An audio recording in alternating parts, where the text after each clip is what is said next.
All right, get ready to dive into Dan Brown's Digital Fortress. We're going deep into a world where cryptography meets some serious suspense. It's a world where a code, an unbreakable code, throws everything into chaos. So you brought this book in. I'm sensing you've got a particular interest in Ensei Tankado, right?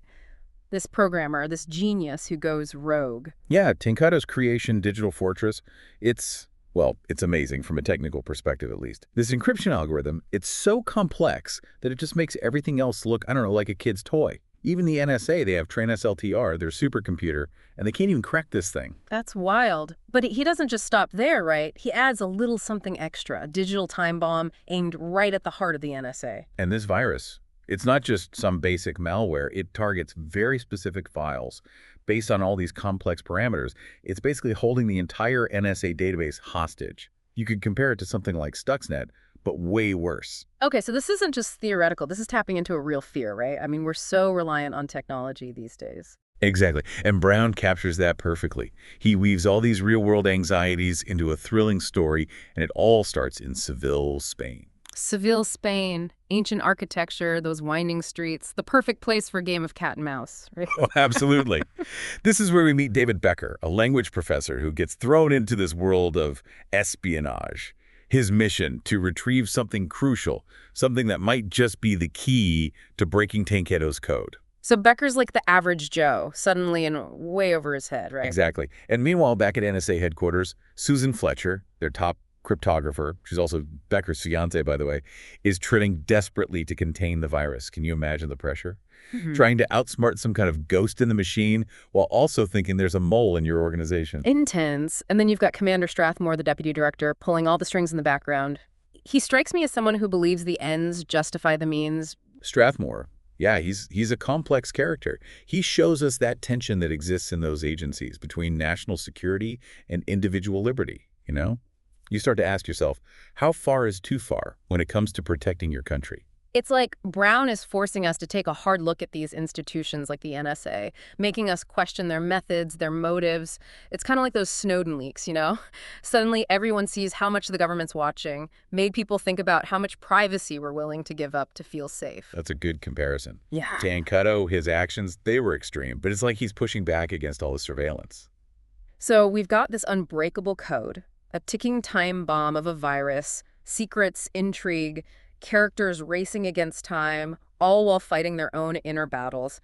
Where do we go from here? Things are about to get a whole lot more complicated. As Becker's trying to piece things together in Seville, he's uncovering clues, trying to stay alive. Susan's starting to realize there's more to Tankado's plan than anyone thought. Wait, there's more. What makes her think that? She's starting to see things that don't quite add up. And she realizes that somebody within the NSA has been playing a very dangerous game. Feeding Tankado information, manipulating everything. A mole. Seriously. Wow, that changes everything. Makes you wonder who you can really trust, even in an organization like the NSA. Right, and the deeper she digs, the more she finds betrayals, deceit, and it all leads back to the heart of the NSA's crypto division. But just when you think it can't get any crazier, Brown throws in a twist. I love a good twist. Don't leave me hanging. News comes in. Ensei Tankado is dead. Rocks both Seville and the NSA. But here's the thing. The NSA didn't assassinate him. He died of a heart attack. So they were chasing a ghost. This whole time, that changes their actions completely. They're acting on a lie, thinking they're facing an enemy who's already gone. And Brown is a master at building suspense. Tankado's death makes you question everything, everyone's motives, especially Commander Strathmore. He uses this to his advantage. It's like one of those spy movies where no one knows who's really on what side. You're playing chess, but you don't even know who's holding the pieces. Exactly. And while the NSA is trying to figure out what Tankado's death means for Digital Fortress, Becker's facing a whole new set of challenges in Seville. What kind of challenges are we talking about? Well, his mission was to retrieve something, and we find out later it's a copy of the passkey to unlock Digital Fortress. But he's not alone in Seville. There's an assassin after him, someone who will stop at nothing to get that passkey. This just got real. Deadly assassin, race against time, a code that could destroy national security. What does Becker even do? He has to rely on his instincts, his language skills, everything he's got. He's not a trained agent. He's a professor. He's learning as he goes, making it up as he goes along. Talk about a crash course in espionage. And it's all happening against this backdrop of Seville. It's like a travelogue mixed with a spy thriller. Absolutely. Becker's running through the heart of Seville, dodging danger, trying to figure out the clues, staying one step ahead. It's action, suspense, culture, all rolled into one. And this whole time, the NSA, they don't know Tankado is dead. They still think they're fighting for their lives. You know everything they don't. It makes it so much more intense. It's like watching a train heading for a broken bridge. You know what's going to happen, but you can't warn anyone. This has been an amazing start to our deep dive. We've got a brilliant but rogue programmer, a code that could change everything, a race against time, and so many secrets just waiting to be revealed. And this is just the beginning. We've got so much more to explore, like the ethics of all of this, the choices these characters make, their motives. I can't wait to dig deeper into all of that. We're just getting started. Let's head back inside the NSA. Brown takes us way beyond just a peek behind the curtain. He throws the doors wide open. I am so ready for this. So the NSA, super secretive, tons of power, all those resources, and they have TRANSLTR, this beast of a machine that can break any code, right? It's like something out of a movie. You're not wrong. But the thing is, and Brown does this so well, he reminds us about the human element. You've got TRANSLTR, all this amazing tech, but it still comes down to the people running it. And people make mistakes. People can be manipulated, even betrayed. That is kind of scary to think about. Even the best tech can be messed up by people. And in Digital Fortress, we see that play out in a big way. Exactly. Take Commander Strathmore. He's so dedicated to the NSA, their mission, that it almost blinds him. He doesn't even see the ethical problems with what he's doing. Yeah, you mentioned before that he kind of twists things after Tankado dies. What does he actually do? He doesn't tell anyone that Tankado died naturally. He keeps saying the NSA killed him. It's a lie, but it lets him do whatever he wants to try and contain Digital Fortress. So he's using fear, misinformation to stay in control. That's messed up, even for a spy agency. It's like a politician, you know, using propaganda to get what they want. It's a scary example of how power can go wrong, even in places like the NSA that are supposed to protect us. Strathmore, he's sacrificing honesty and accountability because he thinks it's for the greater good.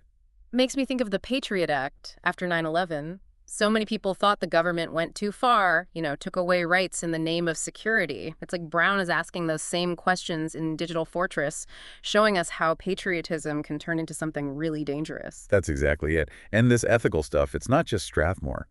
Susan Fletcher, at first she's just following the rules, but then, well, she has to face her own moral compass as she learns the truth about what's happening in the NSA. Let's talk about Susan. She believes in the NSA, then she starts to question everything. Her journey is fascinating. She's caught between being loyal to the NSA and this growing suspicion that something is really wrong. And then there's Becker, her fiancé. He's going through his own crisis in Seville. We can't forget Becker. He's risking everything, caught up in all this, while trying to make sense of Tankado's clues. It's like he's in a real-life escape room, but if he fails, the consequences are way worse. That's a good way to put it. Yeah. And like a good escape room, the clues aren't easy. He's got pieces of information, hidden meanings, languages, symbols. He's got to use everything he knows to unlock the secrets of the code. So he's not just trying to crack the code, he's figuring himself out along the way. He's pushed to his limits, both physically and mentally, and he's got to face his own weaknesses. Exactly. Becker, his story, it's about how humans can adapt and survive. He's thrown into this crazy situation, out of his element completely, but he rises to the occasion. He uses his intelligence, his resourcefulness to make it through. It's like in The Matrix when Neo has to choose between the red pill and the blue pill, right? Yeah. Becker, he chose the red pill. He's seeing the world as it really is, all the hidden agendas, the messed up stuff. That's a perfect comparison. And as he goes deeper into this world, he starts to understand the real danger of Digital Fortress. It's not just a code, it's a weapon. It can control information. It can change things on a global scale. So Tankado created a digital nuke, and everyone's fighting for the launch codes. That's insane. It's the ultimate weapon. Control the data, control the story, control everything. Tankado messed up the balance of power. No wonder the NSA is freaking out. But what about Tankado's motives? Why would he make something so dangerous? Was it just about getting back at the NSA, or was it something more? That's the question, isn't it? At first, it seems like he's just angry, betrayed. He wants to expose the NSA, their hypocrisy. So he's like a digital vigilante, taking the law into his own hands, punishing the people he thinks are abusing their power. It makes him a complicated character for sure. Is he a good guy? A bad guy? Brown doesn't give you a simple answer. He makes you look at all sides of Tankado, his genius, the potential for destruction. It's up to you to decide. It's like people like Edward Snowden or Julian Assange. They leaked all those secrets, said transparency was important, but it started this whole debate, you know? Is it okay to leak classified info? What about national security? Right. Tankado, Snowden, Assange, they all blur the lines. They're trying to find the truth, but they might be causing harm too. They make you ask tough questions about power, transparency, about standing up to authority. So while Becker is running around Seville, Susan is fighting her own battles at the NSA, trying to find the truth about this conspiracy and figure out what Tankado was really trying to do. It's like they're both caught in this web, but coming at it from different angles. That's a really good point. Their paths are connected, but they're on parallel tracks. Becker's got the action, Susan's got the mental game, trying to outsmart someone she can't even see. It's like they're both on these heroes' journeys, facing challenges, overcoming fears, and becoming different people because of it. I like that. And eventually they'll have to meet, decide if they can trust each other, share what they know, and maybe even work together to stop something terrible from happening. Okay, now I really want to know how this ends. What secrets are going to be revealed? But before we go there, let's go back to the technical stuff. You said Tankado's code is way more advanced than anything we have. Can you explain that a bit more? Sure. One of the things that makes Digital Fortress so interesting is that it uses rotating clear text. It's really smart. Even today's encryption hasn't figured that out. Rotating clear text. What is that and why is it such a big deal? Imagine a message that keeps changing so fast you can't even read it. That's basically it. The message isn't fixed, it's always changing, evolving. So even if you could break the code, the message would be like a moving target. That's exactly it. Tankado, he didn't just hide the information, he made the information itself impossible to grab. It's like a chameleon, it adapts, it hides. That is crazy. No wonder the NSA is so scared. This changes everything. Absolutely. Tankado, he changed the way we think about encryption, data security, everything. It's a whole new level. If he could do that back then, what kind of stuff is out there now? It's exciting and terrifying at the same time. Yeah, that's technology, right? The more we learn, the more vulnerable we become. Brown is showing us those vulnerabilities, the good and the bad, in the digital world. This conversation is really opening my eyes to how deep this book is. It's not just about spies, it's about how we use technology, how it can control us, how it can set us free. You got it. And as we keep going with the story, we'll see how all of that plays out in the characters' lives.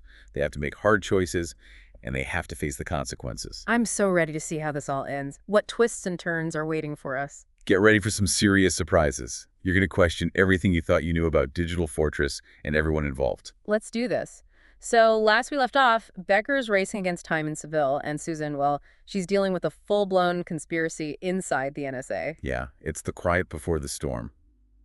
Becker, Susan, they're both getting close to the truth, but things are about to get a lot more dangerous. Speaking of danger, what about that moment when Becker realizes that ring, the one he's carrying, it's not just any ring, it's the passkey to Digital Fortress? It's such a great reveal.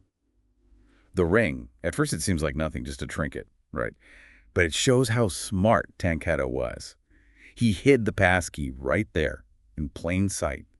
Even the NSA, with all their tech, they wouldn't have thought to look there. It's like those old spy movies, you know?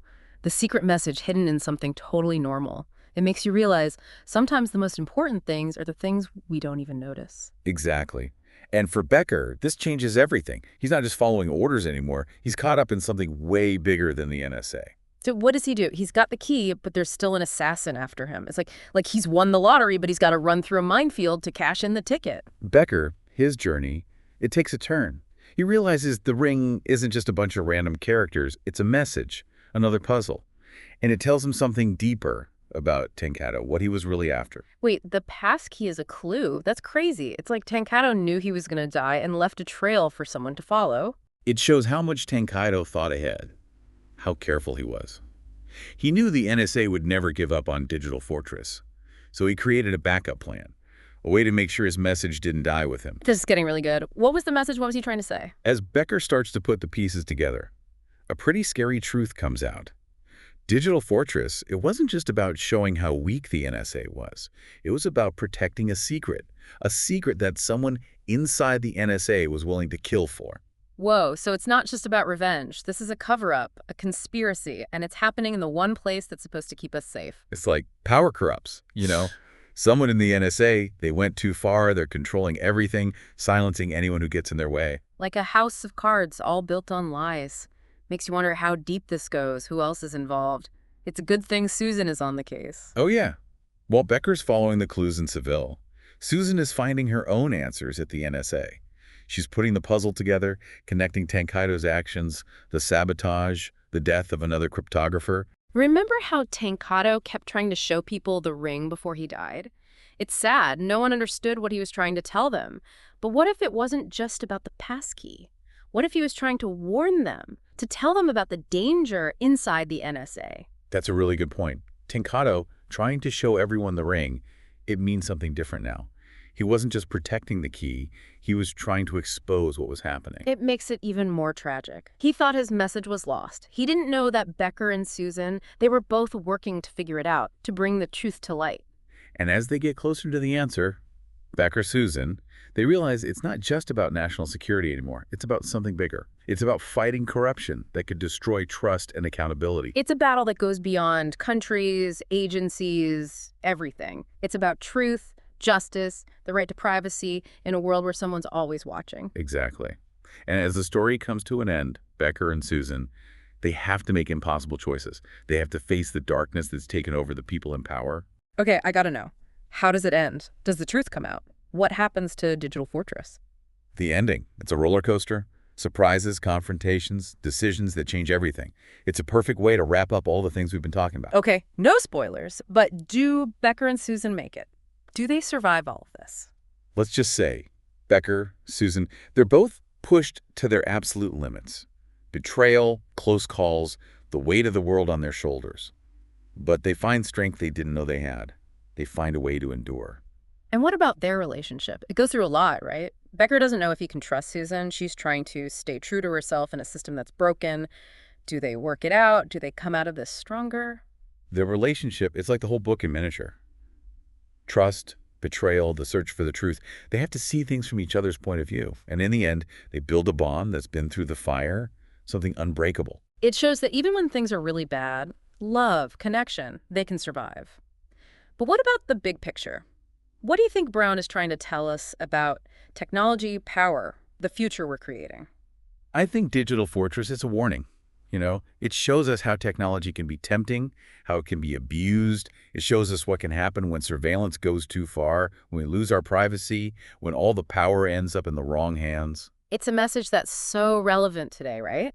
We're dealing with data security, censorship, big tech companies controlling everything. It's like Brown saw all of this coming and gave us a glimpse of what could happen if we don't pay attention. That's it, exactly. Digital Fortress, it's a wake-up call. It tells us that we're not just along for the ride with technology, we're shaping it, and it's shaping us.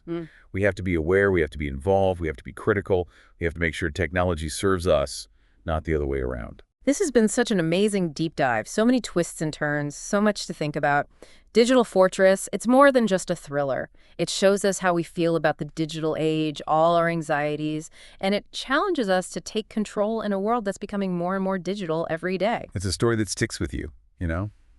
Makes you question things, see things differently, maybe even do something to create a better future, a fairer one in this digital world we're living in. And that's a wrap on our deep dive into Digital Fortress. We hope you enjoyed it. It's been great exploring this world of codes, conspiracies, and the power of human connection. Keep asking questions, keep learning, and keep exploring. We'll see you next time.